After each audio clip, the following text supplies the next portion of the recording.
Here's our unit on body tissues and membranes. So basically we know that a tissue, by definition, is a group of closely associated cells that perform related functions that are similar in structure. When we talked about the hierarchical organization of life, we said that atoms come together to form the four major groups of macromolecules in biology. That would be the carbohydrates, fats and lipids, amino acids and proteins, and nucleic acids such as DNA, RNA, and ATP. And then those macromolecules come together to form the basic unit of structure and function of life, which is the cell. And cells come together to form these tissues.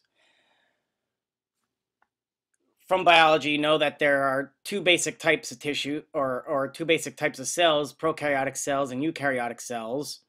We are going to be looking at, from our previous study, the eukaryotic cell and how those eukaryotic cells, and it would be those cells of humans, come together to form tissues. And the area between these cells, human cells, is called the non-living extracellular material, or ECM, extracellular matrix.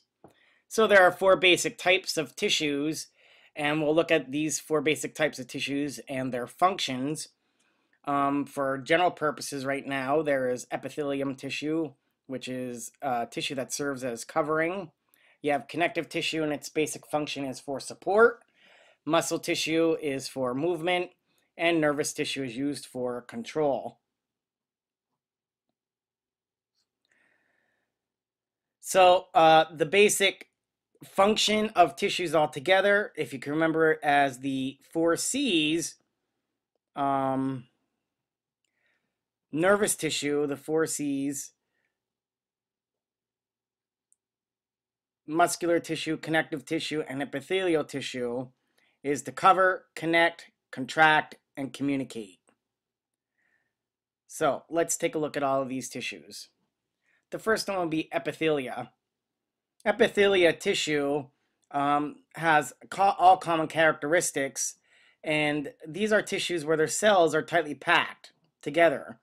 There's little space between them. Externally, the tissue protects the body from drying out, injury, and bacterial invasion.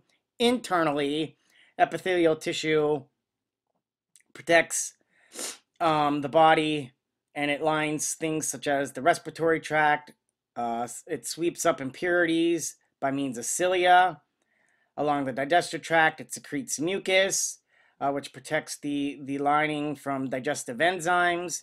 In the kidney tubules, it's an absorption function. It's for enhanced process. It's for the enhancement of the presence of fine and cellular extensions of the microvilli. So there are many different functions of epithelial tissue. So basically know that, it is a sheet of cells that covers a body surface and lines that body cavity. The epithelial tissue alone, you have a free surface, and that free surface is able to be shut off. So we would say that free surface there then is avascular. And you can see that avascular means that it does not have blood vessels. And that's good, because these cells can be lost safely and you would not bleed to death. But then you also have a surface of epithelial cells that and basically these tissue cover surface and line the cavities where they're attached to this basement membrane. And the basement membrane is basically a layer of carbohydrates and proteins.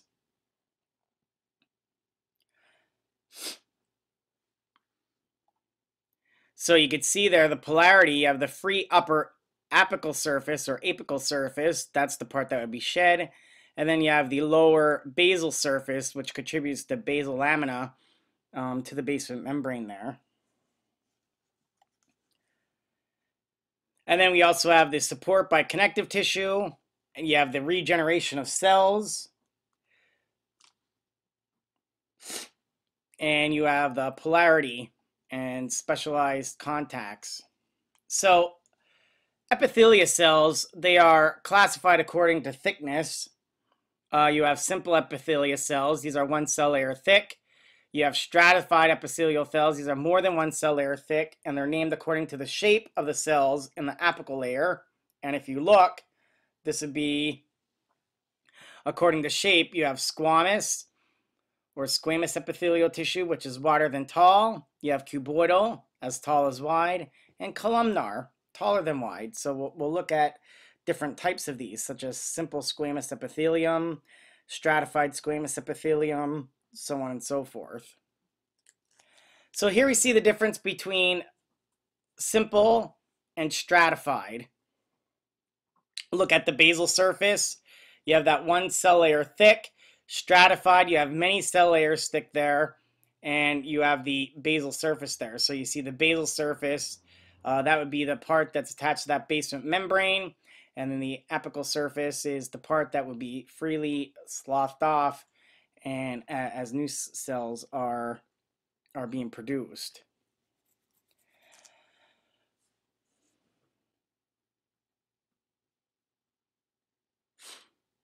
So if we look here, this is where diffusion is important. We have squamous epithelial tissue, and then you have cuboidal and columnar. So here you can see the difference. These are where tissues are involved in secretion and absorption, larger cells because of the machinery of production, packaging, and energy requirements. So when you talk about the secretion, absorption, larger cells, production of packaging, and energy requirements, think of the cell structures that would be involved in doing those things. In squamous epithelial tissue, these are the types of tissue, and when we talk about diffusion, that would be in the blood capillaries, the air sacs of the lungs, skin and body orifices, and then you get down to cuboidal and columnar, and these are things that would be lining the salivary glands, mammary glands, digestive organs, uterine tubes, the pharynx, the back of the throat, the urethra, urinary bladder, ureters, all those things. So you could see the differences between the cuboidal, columnar, and the squamous, different types there, diffusion, so on and so forth. So here we have the first big tissue type, which is simple squamous epithelium. It's a single layer of flattened cells. So there you can see the cartoon diagram of what that would look like. And then you have what it will look like under a microscope. It's a single layer of flattened cells with dish-shaped central nuclei, which are sparse throughout the cytoplasm. They are the simplest of the epithelial cells. Their function allows the passage of materials by diffusion and filtration in sites where protection is not important. It secretes lubricating substances in serosae. Location of these types of cells are found in the kidneys, air sacs of lungs, lining of heart, blood vessels, lymphatic vessels, lining of ventral body cavities, etc. So you can see these would be air sacs in the lungs here depicted in the micrograph. And then here you can see the nuclei of the epithelial cells, so squamous epithelial. And then here you can see a picture of where they'd be located in the lungs. So simple squamous epithelial, remember that its major function here, again, would be filtration, diffusion, osmosis. The next type of tissue is simple cuboidal epithelium. Simple cuboidal epithelium, these are single layer of cube-like cells with large spherical or central nuclei. Their function is secretion and absorption.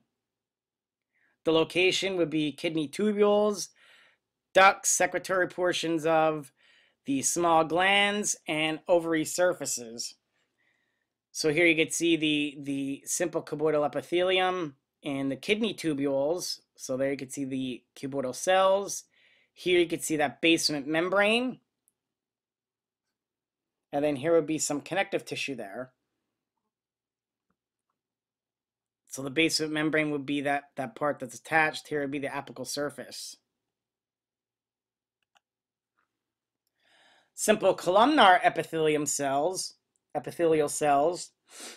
The location of these would be the gastrointestinal tract, ducts, and many glands. Basic functions are protection, secretion, and absorption. So these are single layer of tall cells with round to oval nuclei. Some cells bear cilia. Layer may contain mucus secreting unicellular glands called goblet cells. The function, absorption, secretion of mucus, enzymes, and other substance, ciliated type propels mucus or reproductive cells by ciliary action. Location, non-ciliated types line most of the digestive tract, so from the stomach to the anal canal, gallbladder, and excretory ducts of some glands. The ciliated type of simple columnar epithelial tissue lines small bronchi, uterine tubes, and some regions of the uterus. So looking in the photograph here, you could see simple columnar epithelial cells, and there you could see the basement membrane. So ciliated literally is like eyelashes, and you could see them. They will be moving back and forth to help move things along in these in these areas where they are located. So in the bronchi, in the uterine tubes, so on and so forth, to help move things. So simple columnar epithelial. Our last type for this lecture, it would be the pseudostratified columnar epithelium tissue. Its description would be a single layer of cells of differing heights, some not reaching the free surface. The nuclei seen at different levels may contain goblet cells and bear cilia. The function of these would be the secretion, particularly of mucus, propulsion of mucus and ciliary action. The location for the non-ciliated type, it's in the male sperm carrying ducts and ducts of large glands. Ciliated variety lines the trachea, most of the upper respiratory tract. So the location lines the upper respiratory tract and parts of the reproductive tract. So remember, function, protection, secretion, movement of mucus, and sex cells. And there you can see a picture. So here we have that cilia, those hair-like eyelashes that would be moving things along. Here you can see the mucus of goblet cell. Here you can see basement membrane. Down here you can see the connective tissue. And this would be the pseudostratified epithelial layer. Pseudostratified, it basically gets its name because it appears to be layered. So pseudo means false, stratified layer. So it's kind of like this false appearing of layering. True layers do not exist because each of the cells are attached to that basement membrane. So although it appears to be layered, it is not. And if you look in the diagram over here you can see that. So each of those cells, it's one cell layer thick. You can see that the cells do attach to that basement membrane.